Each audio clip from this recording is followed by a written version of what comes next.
अगला सवाल है आपका 11 नंबर। एक डिटर्मिनेंट दिया गया और हमें साबित करना कि डिटर्मिनेंट का जो वैल्यू होगा, इधर आपको दिया गया alpha minus beta, beta minus gamma, gamma minus alpha और alpha plus beta plus gamma.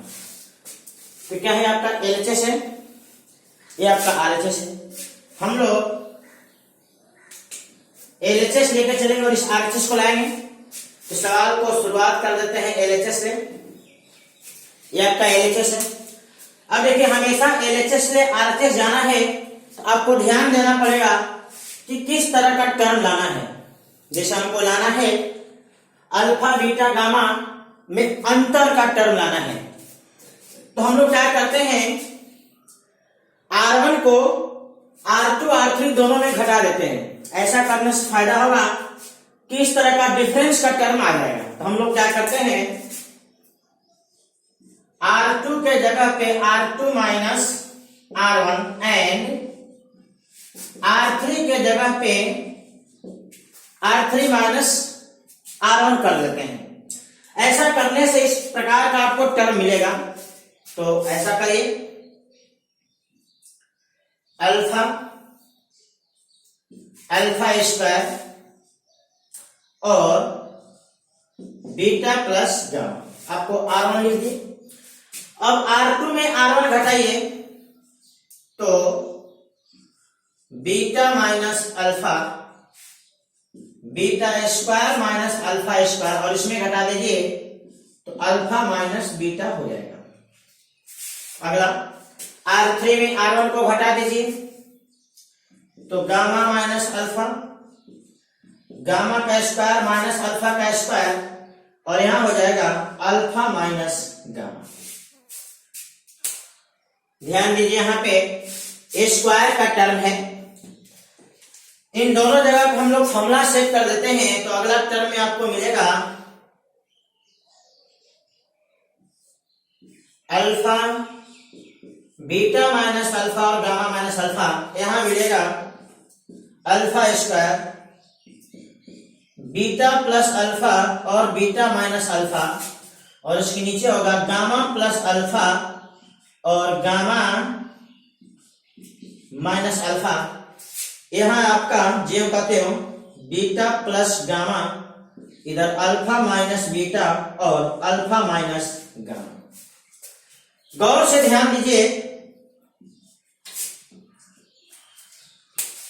R2 और R3 में कुछ पद कॉमन है। थोड़ा अगर ध्यान से देखोगे तो, जैसे alpha minus beta, beta minus alpha, beta minus alpha, हम क्या करते हैं, अल्फा माइनस बीटा चाहे तो कॉमन ले सकते हैं, यहाँ पे माइनस माइनस छोड़ देंगे। उसी प्रकार से इसमें से gamma minus alpha, gamma minus alpha, यहाँ पे अल्फा माइनस गामा, तो इन दोनों जगह से हम लोग कॉमन ले लेते हैं। ऊपर वाले में से लेते हैं अल्फा माइनस बीटा और नीचे वाले में से ले लेते हैं गामा माइनस अल्फा। जो बचेगा उसको लिख लीजिए alpha alpha square beta plus gamma. आपको R2 में हो जाएगा -1, माइनस में बीटा प्लस अल्फा और 1, यहां हो जाएगा 1, यहां हो जाएगा गामा प्लस अल्फा और यहां हो जाएगा -1। ठीक, अब क्या करते हैं, R2 और R3 को जोड़ देते हैं, दो टर्म आपका शून्य हो जाएगा। तो इतना नोट करिए। इसके बाद आगे कैलकुलेशन आपको ऊपर कर देते हैं, जगह नहीं है, इतना आप नोट कर लीजिए। इसके बाद आगे कैलकुलेशन देखिए, लिख देते हैं R3 के जगह पे R3 प्लस R2, तो आपको मिलेगा अल्फा माइनस बीटा और गामा माइनस अल्फा पहले से है, इधर अल्फा अल्फा स्क्वायर और बीटा प्लस गामा, -1 माइनस में बीटा प्लस अल्फा और 1, अब जोड़ दीजिए 0, इसको जोड़ेंगे तो गामा माइनस बीटा और यहां हो जाएगा गौर से देखिए, अगर हम तीसरे रो से कैलकुलेशन करें इस डिटरमिनेंट का वैल्यू, तो सिर्फ और सिर्फ हमें इस सदस्य का कैलकुलेशन करना होगा, बाकी इन दोनों का कैलकुलेशन नहीं करना होगा। तो हम लोग कैलकुलेशन कर लेते हैं, alpha minus beta gamma minus alpha. और देखिए इस सदस्य का चिन्ह क्या होगा, तो देखिए तीसरा रो दूसरा कॉलम है तो माइनस होगा, तो माइनस में गामा माइनस बीटा, और इसका डिटरमिनेंट क्या बनेगा, तो तीसरा रो दूसरा कॉलम हटा दीजिए, अल्फा बीटा प्लस गामा, इधर -1 और इधर +1। ध्यान दीजिए, इसका तिरछा गुणा करके घटाओगे तो मिलेगा आपका alpha minus beta gamma minus alpha. देखिए इस माइनस को अंदर भी गुणा कर दीजिए तो हो जाएगा बीटा माइनस गामा, और इस ब्रैकेट में देखिए अल्फा माइनस माइनस में हो जाएगा आपका ये माइनस बीटा और माइनस गामा। फाइनली आपका रिजल्ट हो गया अल्फा माइनस बीटा, सजा दीजिए beta minus gamma, gamma minus alpha, यहां हो जाएगा alpha plus beta plus gamma. यही है आपका RHS प्रूव्ड। यह समझ लीजिए, हम सिर्फ एक सदस्य का कैलकुलेशन किए और इसके लिए माइनस चिन्ह होगा, और इसका डिटरमिनेंट का होगा तीसरा रो दूसरा कॉलम हटेगा, ये बचेगा, इसको तिरछा गुणा करके यहां घटा दीजिए, यहाँ पे माइनस में होगा, तिरछा गुणा करके घटा दीजिए, तो इसके बाद आपका ये रिजल्ट आ गया। यही है आपका RHS, आप लोग इसको नोट कर लीजिए। ये रहा क्वेश्चन नंबर 11। क्वेश्चन नंबर 12, यह एक डिटरमिनेंट दिया गया और इसका वैल्यू हमें साबित करके लाना है। इधर आपका RHS दिया गया, तो हम लोग क्या करते हैं, LHS को लेते हैं और RHS लाते हैं, तो हम लोग RHS को इधर छोड़ देते हैं, LHS से शुरुआत करते हैं। LHS गौर से देखिए, इसका जो तीसरा कॉलम है इसके प्रत्येक सदस्य दो दो पद में है, इसलिए इसको दो डिटरमिनेंट में तोड़ देते हैं। तो लिखेंगे दो डिटरमिनेंट, पहला और दूसरा दोनों डिटरमिनेंट में पहला और दूसरा कॉलम सेम होगा, x y z, x square y square z square 1 1 1, और इसमें भी पहला और दूसरा कॉलम सेम होगा, x y z, x square y square और z स्क्वायर, p x के पावर 3, p y के पावर 3, p z के पावर 3, आपका हो गया। अब क्या करते हैं, इसमें पहला रो में x कॉमन है, दूसरा रो में y कॉमन है, और तीसरा रो में z कॉमन है। इस बात को हम लोग यहां पे निकाल लेते हैं, और इसमें क्या करते हैं, C1 और C3 को अदला बदला कर देते हैं। तो इसके लिए माइनस C आगे लगाना पड़ेगा,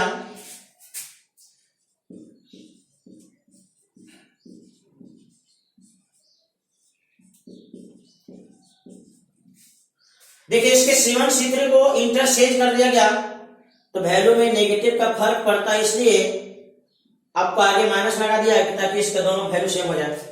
इसमें से x y z कॉमन ले लिए तो बचा 1 1 1, x y z, और इसमें p x square p y square p z square. पुनः इन दोनों कॉलम को आपस में अदला बदला कर देते हैं, C2 और C3 को इंटरचेंज, तो पुनः माइनस आएगा और एक प्लस बन जाएगा। अब हो जाएगा 1 1 1, x y और z,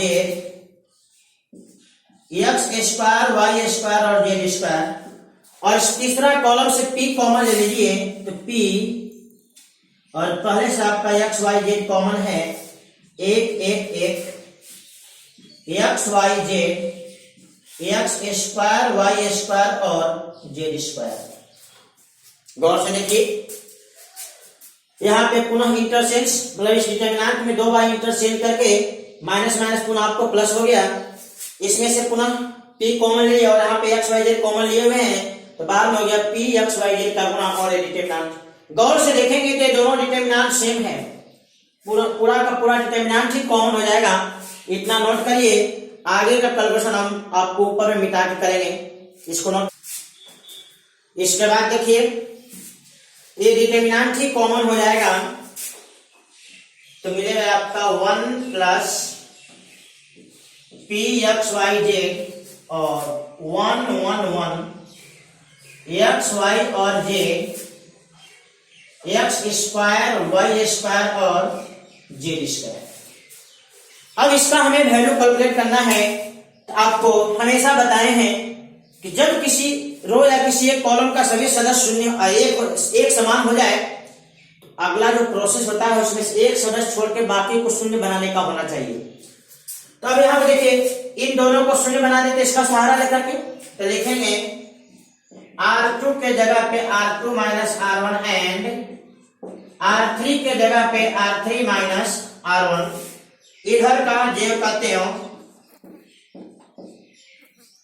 1 x और x स्क्वायर, यहां हो जाएगा 0 y minus x, y square minus x square 0 z minus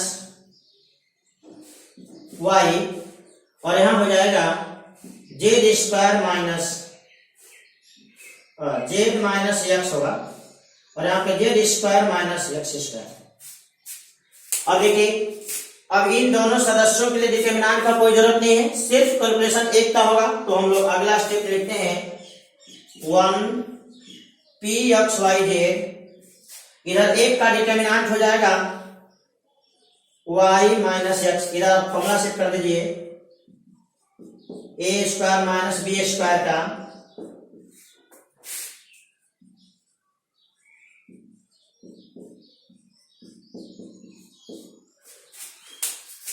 ठीक है। अब गौर से देखिए तिरछा गुणा करके आपको कैलकुलेट कर देना है। चाहे एक काम और भी कर सकते हो, पहला रो और दूसरा रो में से कुछ कॉमन उसको कॉमन ले सकते हो, इसको नोट करिए।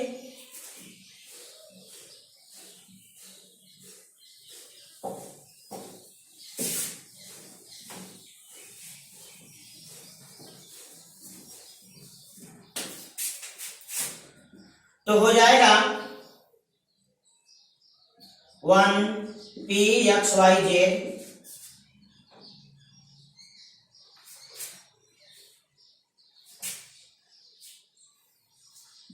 x माइनस वाई और z माइनस एक्स कॉमन हो गया, तो यहां हो गया -1, यहां हो गया माइनस में y माइनस एक्स, यहां हो गया 1 और यहां हो गया z प्लस एक्स। अब देखिए इसके बाद हम क्या किए हैं, तिरछा गुणा करके घटा दिए हैं। देखिए -1 का इसमें गुणा करोगे और इसका इसमें गुणा करके घटाओगे तो प्लस में हो जाएगा, और ये जेव का उतार दिया गया। यहाँ पे कैलकुलेशन करें x x कट जाएगा, जो बच गया उसको यहाँ लिख दिया गया। यही आपका है RHS, आप लोग इसको नोट कर लीजिए। अगला आपका सवाल है 13 नंबर। एक डिटर्मिनेंट दिया गया और इसका वैल्यू हमें इतना साबित करके दिखलाना है। तो हम लोग क्या करेंगे, इसके लेफ्ट हैंड साइड को लेके चलेंगे और वैल्यू कैलकुलेट करके यहां तक ला देंगे और आपका RHS हो जाएगा। तो हम लोग क्या करते हैं, इस RHS को साइड कर लेते हैं और हम LHS ले रहे हैं हम लोग। तो देखिए इस प्रकार से जोड़ने से सभी जगह से अलग अलग वैल्यू आएगा, इसलिए कोई फायदा नहीं। आप ऊपर का तीनों जोड़िए, बीच वाले तीनों जोड़िए और नीचे तीनों को जोड़िए, तो सभी जगह से आपका सेम वैल्यू मिलेगा। मतलब हमको प्रोसेस लिखना होगा ऊपर वाले तीनों जोड़ने के लिए। तो ऊपर वाला तीनों जो है अलग अलग कॉलम में है, इसलिए नियम आपका कॉलम का लिखाएगा। तो लिखोगे C1 plus C2 plus C3, यह तीनों जोड़ करके C1 के जगह लिख देते हैं। तो आपका रिजल्ट आएगा A plus B plus C, A plus B plus C, A plus B plus C। बाकी सब आपका सेम होगा। -A plus B 3b minus c plus b, और इसको भी जो का उतार दीजिए। अब गौर से देखिए, ये तीनों सदस्य सेम हो गया, इसलिए एक सदस्य को फिक्स करके बाकी दो सदस्य को शून्य बना देंगे ताकि मेरा अगला कैलकुलेशन बहुत आसान हो जाएगा। तो लिखेंगे R2 के जगह पे R2 minus R1 and R3 के जगह पे R3 minus R1। A plus B plus C minus A plus B minus A plus C शून्य, इसको इसमें घटा दीजिए तो 2b प्लस ए, ऊपर वाले को घटा दीजिए तो a माइनस बी, यहां शून्य, इसको घटा दीजिए तो a माइनस सी, ऊपर वाले को घटा दीजिए तो 2c प्लस ए। ये रहा है आपका, ये सब रिजल्ट अप्लाई करने ये सब प्रोसेस अप्लाई किए तो यहाँ रिजल्ट आ गया। अब हमारा कैलकुलेशन सिर्फ इसके लिए होगा, बाकी के लिए कैलकुलेशन करने का जरूरत, इन दोनों के लिए कैलकुलेशन करने का जरूरत नहीं है।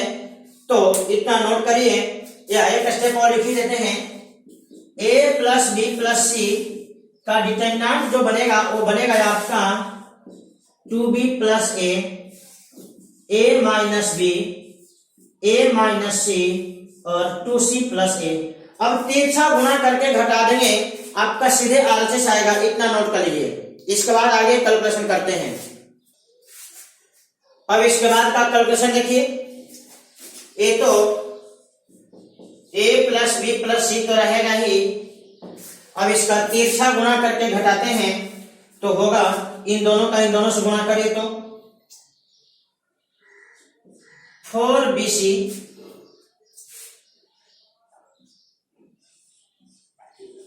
2ab 2ac और प्लस ए स्क्वायर, बीच में माइनस, इन दोनों का तिरछा गुणा करके घटाते हैं तो A square minus A B minus A C और प्लस बी सी।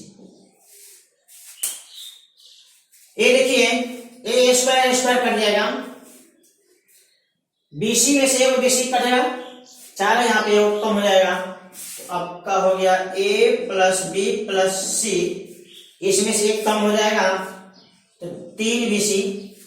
देखिए माइनस और ए माइनस इसमें जाके जुट जाएगा तो 3ab, ए माइनस और ए माइनस इसमें जाके जुट जाएगा 3ac। फाइनली आपका 3 कॉमन हो गया और हो गया ab plus bc plus ac बराबर में RHS प्रूफ। ये सब में 3 था इसलिए 3 कॉमन ले लिए और यही आपका RHS देखिए लिखा हुआ भी है, तो आपका RHS आ गया। इस बात को नोट कर लीजिए। इस तरह से और भी आगे सवाल देखते हैं। क्वेश्चन नंबर 14, यह एक डिटरमिनेंट दिया गया और इसका वैल्यू तुम्हें लाना है ए। LHS और RHS यानी साबित करें डिटरमिनेंट का वैल्यू आपका 1 होगा, तो हम क्या करते हैं, LHS को छोड़ देते हैं और RHS को, और LHS से अपना शुरुआत करते हैं।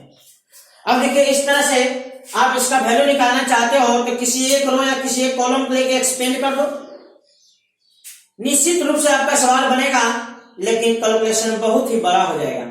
हम क्या करते हैं, इस सवाल में कुछ प्रॉपर्टी अप्लाई कर देते हैं काम को आसान करने के लिए। तो देखिए सोच समझ के, यह 1 है, यह 2 है, यह 3 है, इस 1 में 2 से गुणा करके घटा देंगे तो 0 हो जाएगा, और इसमें 3 से गुणा करके घटा देंगे तो ये वाला 0 हो जाएगा। इसका प्रोसेस लिख देते हैं, R2 के जगह पे R2 माइनस 2 गुणे R1, ये 0 हो जाएगा, और साथ में R3 के जगह पे R3 माइनस 3 गुणे R1। ऐसा करने से ये 2 सदस्य 0 हो जाएगा और सिर्फ एक सदस्य का कैलकुलेशन करना होगा। डिटरमिनेंट हो जाएगा 2 ऑर्डर में और तिरछा गुणा करके घटा देंगे, रिजल्ट आ जाएगा। तो इसका रिजल्ट लिख देते हैं, 1 plus p 1 plus P plus Q, 2 से गुणा करके घटाइए तो 0, यहां हो जाएगा 1, यहां हो जाएगा 2p, ये वाला कट जाएगा क्यू वाला, इसमें 3 से गुणा करके घटाइए 0, ये हो जाएगा 3, ये हो जाएगा 7, 3p और क्यू वाला पद खत्म हो जाएगा। अब अगला, इन दोनों का कैलकुलेशन तो करना नहीं है, सिर्फ कैलकुलेशन एक का, तो हो जाएगा 1 का डिटर्मिनेंट 1, 3, 2 प्लस पी और 7 प्लस 3p, 3 से गुणा करके घटा दीजिए तो हो जाएगा 7 प्लस 3p, बीच में माइनस का चिन्ह, 6 प्लस 3p, ये 3p कैंसिल हो गया, रिजल्ट आ गया 1, यही है आपका RHS प्रूव्ड। इस प्रकार से मेरा सवाल बन गया, बहुत ही आसान सवाल रहा। हम क्या किए, R2 में घटा दिए, R1 को 2 से गुणा करके तो यहाँ 0 हो गया, और R3 में घटा दिए, R1 को 3 से गुणा करके तो यहाँ 0 हो गया। ऐसा करने से सिर्फ हम 1 का डिटर्मिनेंट कैलकुलेट किए, इन 2 सदस्य का डिटर्मिनेंट छोड़ दिए क्योंकि ये दोनों 0 है। अब 1 का डिटर्मिनेंट आपका 2 ऑर्डर का डिटर्मिनेंट बन गया, 3 से गुणा करके घटा दिए, सीधे आपका RHS दिखा, इसको आप नोट कर लीजिए, यही आपका हो गया साबित। नोट कर लीजिए, एक क्वेश्चन नंबर 15, इस डिटर्मिनेंट का वैल्यू हमें साबित करना है 0। तो हम लोग क्या करते हैं, इसके लेफ्ट हैंड साइड से शुरुआत करते हैं, इसे मिटा देते हैं, इसका वैल्यू 0 लाना है RHS में। अब देखिए, इस सवाल को बनाने के लिए आपको तीसरा जो कॉलम है, यहाँ पे आपको तीनों जगह पे cos a प्लस b का फॉर्मूला सेट है, cos a प्लस b का फॉर्मूला सेट है, उसे हम सेट कर देते हैं। तो ये आपको मिलेगा sine alpha, sign beta, sign gamma, इधर आपका cos alpha, cos beta, cos gamma, और इन तीनों जगह में cos a प्लस b का फॉर्मूला है, सेट कर दीजिए।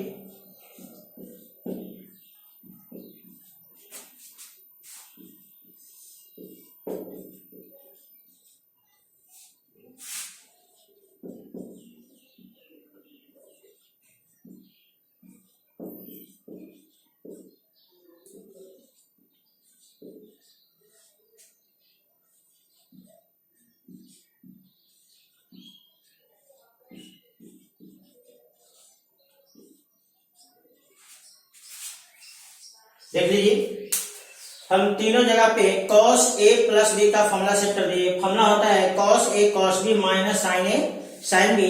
अब इस प्रकार से हम लोग यहाँ आ गए। अब देखिए, इसका जो तीसरा कॉलम है, इसका जो तीसरा कॉलम है, यह दो पदों का घटाव है।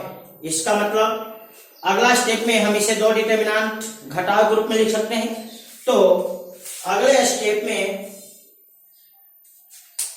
लिख लीजिए साइन अल्फा, साइन बीटा और sign gamma, cos alpha, cos beta और cos गामा, और इधर अपना तीसरा कॉलम का पहला सदस्य लिख दीजिए cos alpha, cos delta, cos beta, cos delta और cos गामा और cos डेल्टा, बीच में माइनस का चिन्ह। अगला डिटर्मिनेंट हम इस सदस्य को लेकर लिख देंगे, पहला दूसरा कॉलम सेम होगा।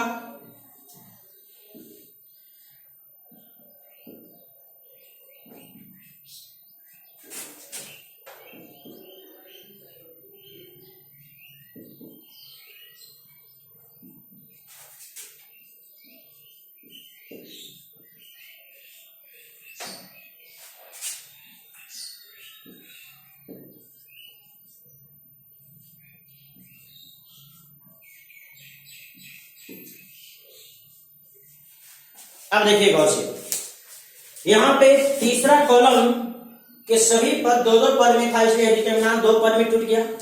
अब यहां पे एक और प्रॉपर्टी हम लोग सोचेंगे पहला और दूसरा कॉलम के सदस्यों का जो अनुपात है, पहला नहीं, दूसरा और तीसरा कॉलम के जो सदस्यों का अनुपात है वह इक्वल है, इसलिए इस डिटरमिनेंट का वैल्यू शून्य होगा। यहां पे सोचिए, पहला और तीसरा कॉलम के सदस्यों का अनुपात बराबर है, इसलिए इसका ही मान 0 होगा। तो आपका दोनों डिटरमिनेंट का वैल्यू शून्य हो गया। यही आपका बराबर में RHS है, प्रूव्ड हो गया। एक बार समझ लीजिए, यह आपका सवाल था LHS। हम क्या किए, यहाँ पे तीसरा कॉलम के तीनों सदस्यों में cos A प्लस B का फॉर्मूला सेट कर दिए। इसके बाद अगला स्टेप में तीसरा कॉलम के सभी पद दो पद में था, 2 पदों का घटाव था, इसलिए अगले स्टेप में डिटरमिनेंट 2 डिटरमिनेंट के घटाव के रूप में टूट गया। अगला स्टेप में देख रहे हैं कि दूसरा और तीसरा कॉलम के सदस्यों का अनुपात बराबर है, इसलिए इसका मान 0 होगा। और यहाँ देख रहे हैं कि पहला और तीसरा कॉलम के सदस्यों का अनुपात बराबर है, इसलिए इसका मान 0 होगा।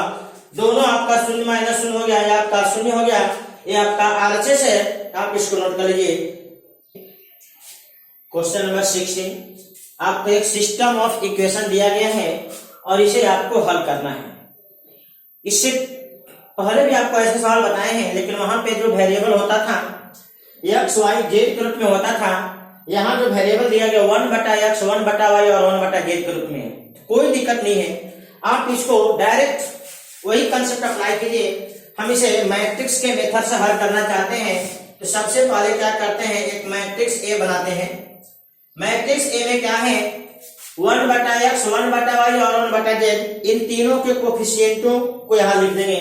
तो 2 3 और 10, 4 -6 और 5, 6 9 और -20।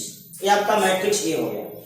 अगला काम क्या करते हैं, हम वेरिएबल का मैट्रिक्स बना लेते हैं।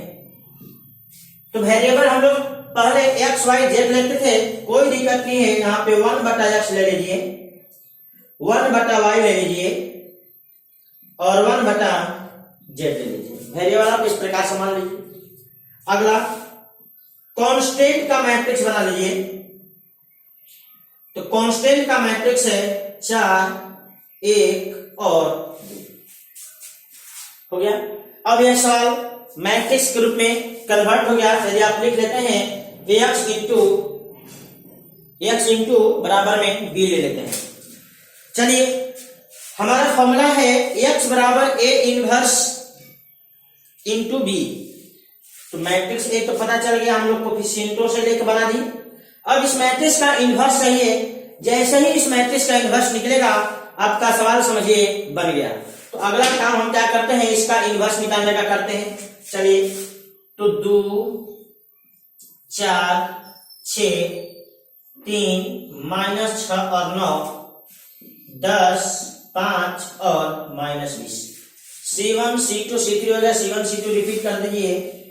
2 4 6 3 -6 और 9, इधर 2 3 10 2 3 4 -6 5 4 और -6।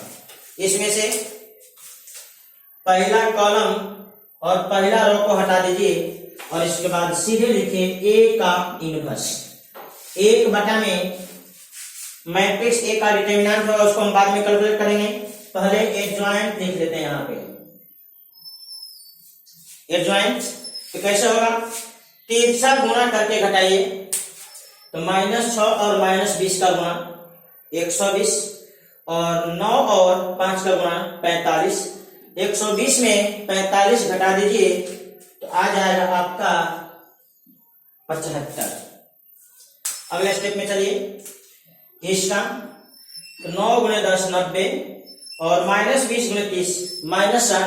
90 में -60 घटा दीजिए 150। उसके नीचे 5 × 15 और 10 × -6 -60।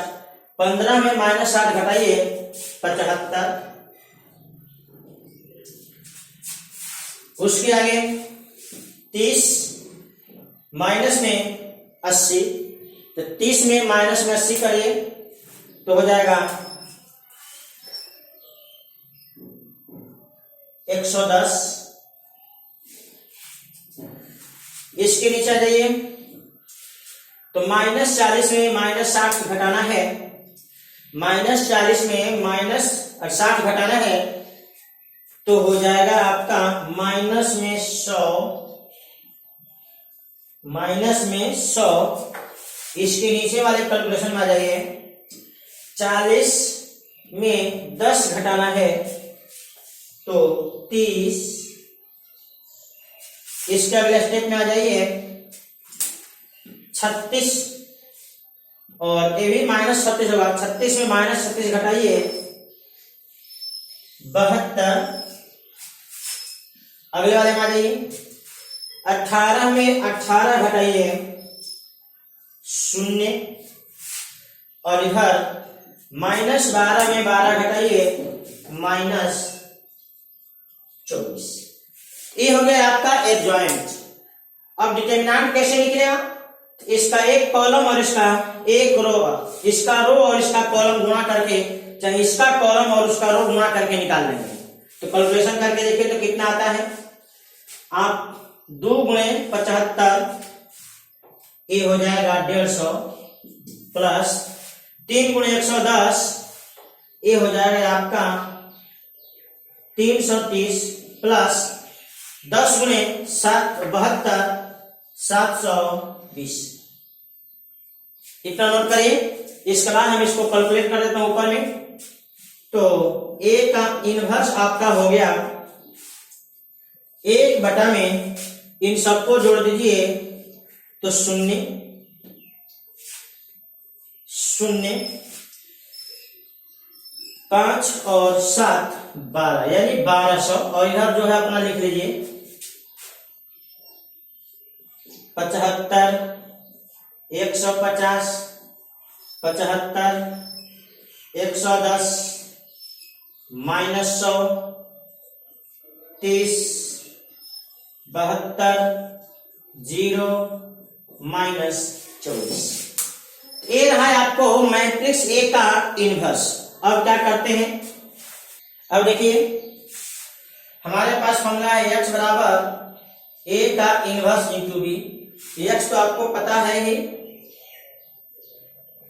1/x, 1/y, 1/z। ए का इनवर्स हो गया 1/1200, और इधर 75, 150, 75, 110, -100, 30, 72, 0, -24। इधर 4, 1 और। अब क्या करते हैं, दोनों मैट्रिक्स का गुणा कर लेते हैं। तो मैट्रिक्स का गुणा आपको पता ही होगा, इधर से रो लीजिए, इधर से कॉलम, आपको मिलेगा 300 प्लस 150 प्लस 150। अगला स्टेप में 440 -100 और +60। अगला स्टेप में 4 और 288, 0, और ये हो गया आपका 48। कैलकुलेट कर लीजिए।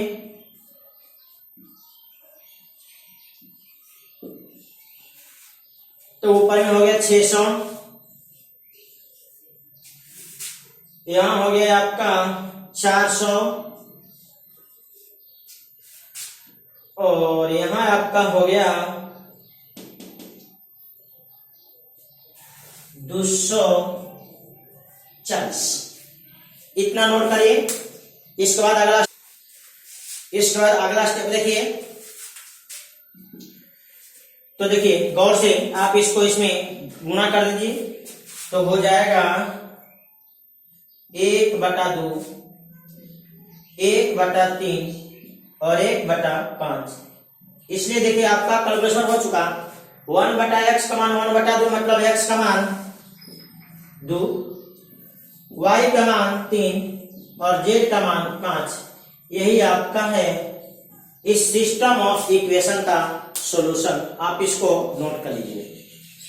अभी आप देखे हैं कि मैट्रिक्स ए का जो इन्वर्स हम शॉर्टकट वाले तरीका से निकाले हैं। आपको हम 4 तरीका बताए हैं, आप किसी भी प्रकार से इन्वर्स निकाल लीजिए। मेन काम है आपका इन्वर्स निकालना।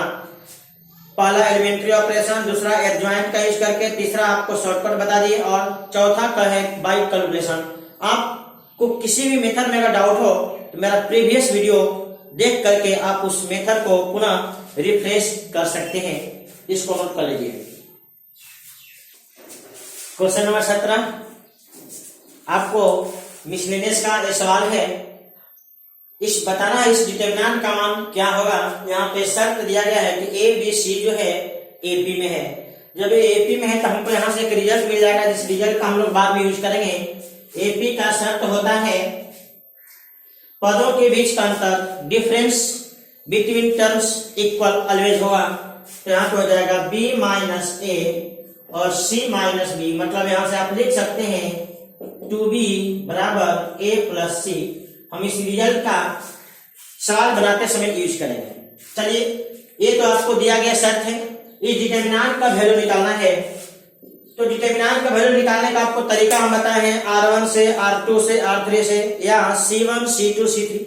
आप किसी कॉलम या किसी रो का प्रयोग करके निकाल सकते हैं, लेकिन यदि आप प्रॉपर्टी का यूज करते हैं तो वो काम आपका बहुत ही आसान हो जाएगा। जैसे हम क्या करते हैं, R1 और R3 को जोड़ करके R1 के जगह पे लिख देते हैं। R1 के जगह पे R1 प्लस R3 को जोड़ के लिख देते हैं। तो क्या हो जाएगा, ये हो जाएगा 2x प्लस 6, ये हो जाएगा 2x प्लस 8, ये हो जाएगा 2x plus 2a plus 2c। बाकी सब जो कहते हो x plus 3, x plus 4, x plus 2b। आप 2b का वैल्यू लिख सकते हैं यहाँ से समीकरण 1 से 2b का वैल्यू लिख सकते हैं a प्लस c और बाकी ज्यों का त्यों। हो गया। क्या किया गया, R1 और R3 को जोड़ करके R1 में लिख दिए। अब गौर से देखिए, पहला रो और दूसरा रो के सदस्यों का जो अनुपात है वह बराबर है। पहला रो और दूसरा रो के सदस्यों का जो अनुपात है वह बराबर है, इसलिए इस डिटरमिनेंट का वैल्यू 0 होगा। ऑप्शन नंबर ए आपका सही होगा। आप और भी तरीका से कैलकुलेशन देख सकते हैं। क्या करिए, R2 को 2 से गुणा करके R1 में घटा दीजिए। R2 को 2 से गुणा करके R1 में घटा दीजिए तो R1 के सभी पद 0 हो जाएंगे। जब R1 के सभी पद 0 हो जाएंगे तो आपको प्रॉपर्टी बताया गया है डिटरमिनेंट का कि डिटरमिनेंट में किसी एक रो या किसी एक कॉलम के सभी सदस्य 0 हो तो डिटरमिनेंट का वैल्यू आपका 0 आता है। आप इसको नोट कर लीजिए। ऑप्शन नंबर ए इसका सही है। क्वेश्चन नंबर 18 देखिए, एक मैट्रिक्स दिया गया है और इस मैट्रिक्स का हमें इनवर्स चाहिए, जहां पे x y z ये जो तीनों तो है नॉन जीरो रियल नंबर है। तो हम लोग क्या करते हैं, इसका इनवर्स निकालने के लिए सबसे पहले इसका हम डिटरमिनेंट देख देते हैं। तो डिटरमिनेंट होगा, देखिए डायगोनल मैट्रिक्स है, डायगोनल मैट्रिक्स है इसलिए डायगोनल एलिमेंट का गुणा इसका डिटरमिनेंट वैल्यू हो जाएगा। तो डिटरमिनेंट हो जाएगा x y और z। अब क्या करते हैं, एक मैट्रिक्स B बनाते हैं। इस B मैट्रिक्स में क्या करेंगे, मैट्रिक्स A के सदस्य का कोफैक्टर लिख देंगे। तो जिसका जितना कोफैक्टर होगा उसको उतना उसके जगह पर लिख देंगे। जैसे x का कोफैक्टर होगा yj, इस 0 का कोफैक्टर होगा 0, 0 के लिए कैलकुलेशन होगा पहला और दूसरा कॉलम हटा दीजिए, तिरछा गुणा करके यहाँ लिख दीजिए। इसका भी कोफैक्टर होगा 0, इसका भी 0, इस y का कोफैक्टर होगा एक्स जेड, इसका शून्य, इसका शून्य शून्य और z का कोफैक्टर होगा x इंटू वाई। ये हो गया आपका मैट्रिक्स बी। अब यहां से हम निकाल लेते हैं एडजॉइंट। तो एडजॉइंट क्या होगा? मैट्रिक्स बी का ट्रांसपोज, इस मैट्रिक्स का ट्रांसपोज कर दीजिए, कोई फर्क नहीं पड़ेगा, सेम टू सेम ही रह जाएगा। तो वाई जेड शून्य शून्य शून्य, एक्स जेड शून्य शून्य शून्य और एक्स वाई। ये हो गया ट्रांसपोज। अब आपका फॉर्मूला है ए का इनवर्स बराबर 1/a का डिटर्मिनेंट इंटू ए का एडजॉइंट। 1/a का डिटर्मिनेंट इंटू एडजॉइंट ए। अब क्या करिए, आपको सब चीज पता है ही, एक्स वाई और जेड आप यहां पे बैठा दीजिए। वाई जेड शून्य शून्य शून्य, आपका एक्स जेड और शून्य शून्य शून्य और एक्स वाई। अब आप इस रस का इसमें गुणा कर दीजिए तो आपको सभी जगह बचेगा 1/x शून्य शून्य शून्य, 1/y और शून्य शून्य शून्य और 1/z। आप 1/x को लिख सकते हैं x के पावर -1, इसको लिख सकते हैं x के पावर y के पावर -1 और इसको लिख सकते हैं और z के पावर -1। इस प्रकार से आपका a इनवर्स मिल गया, x के पावर -1 शून्य और शून्य 0, y के पावर -1 शून्य शून्य शून्य और z के पावर -1। यही आपका ऑप्शन नंबर ए है।